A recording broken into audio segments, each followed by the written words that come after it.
फिरोजाबाद लोकसभा की काउंटिंग लगभग पूरी होती जा रही है।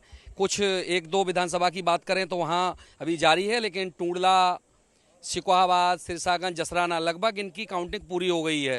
अंदर जो मतगणना कर्मी थे, पार्टी के एजेंट थे, वो तमाम लोग अब बाहर की ओर निकलते जा रहे हैं। भारतीय जनता पार्टी के तमाम पदाधिकारी भी हैं, वर्कर्स भी हैं और समर्थक भी हैं। मायूसी है, लेकिन कुछ लोगों में ये उम्मीद है कि सरकार हमारी बनती जा रही है, भले ही प्रत्याशी हार गए। हालांकि शुरुआत इससे करेंगे, प्रत्याशी की हार के पीछे के कारण क्या मानते हैं आप? देखिए, प्रत्याशी की हार का कोई कारण नहीं है। ये तो लोकतंत्र है। लोकतंत्र में जनता स्वतंत्र होती है, जिसको चाहे उसको वोट देती है। लेकिन वर्तमान परिप्रेक्ष्य में हमने ये जरूर देखा कि जो बहुत सा वोट दूसरी पार्टी का था, जिसको हम कह सकते हैं बहुजन समाज पार्टी का वोट, सीधा सीधा डाइवर्ट समाजवादी पार्टी को हो गया। और राशन लिया सरकार का, लेकिन वो मोदी जी को इन्होंने नहीं चाहा। लाभ लिया सरकार का, लेकिन उन्होंने मोदी जी को वोट नहीं दिया। हम इस बात को इस रूप में मानते हैं, हो सकता है भारतीय जनता पार्टी फिरोजाबाद से हारी हो, लेकिन हमारी केंद्र में सरकार मोदी जी के नेतृत्व बनेगी और हम पूरी आशा के साथ फिर से इस लोकसभा में अपनी भारतीय जनता पार्टी का परचम फहराने का प्रयास करेंगे।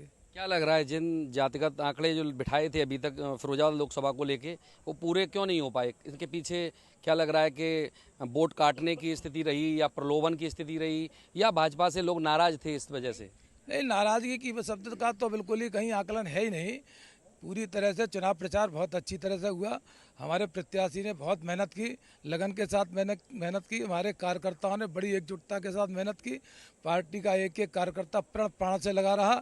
अब ये तो चुनाव है, चुनाव में किसकी जीत होती है, किसकी हार होती है, तो चलता रहता है। ये खेल है, खेल भाव से हम तो काम करते हैं। माननीय अटल जी की सरकार पहले आई थी, एक वोट से हम पीछे रह गए, सरकार नहीं बन पाई, तो क्या अटल जी आता हूँ, हटा आपके पास आता हूँ। टूंडला विधानसभा के कुछ पदाधिकारी खड़े हुए हैं। क्या अंदर से निकल के आए, क्या आंकड़े हैं जीत और हार के लिए? देखिए, टुंडला विधानसभा हमेशा भाजपा जीतती रही है और इस बार भी टुंडला विधानसभा से हम लगभग 10 से 15 हज़ार के बीच में जीत रहे हैं।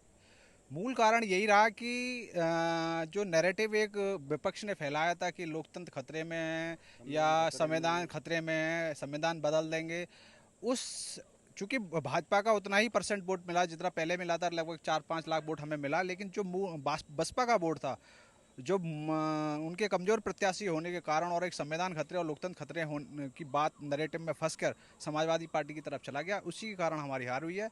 और हम चुनाव अभी जो भी रिजल्ट आएगा उसके बाद हम लोग समीक्षा करेंगे और निश्चित ही हम आगे काम करेंगे और 2027 में और उसके बाद 29 में फिर चुनाव जीतेंगे। क्या मानते हैं, आपको जो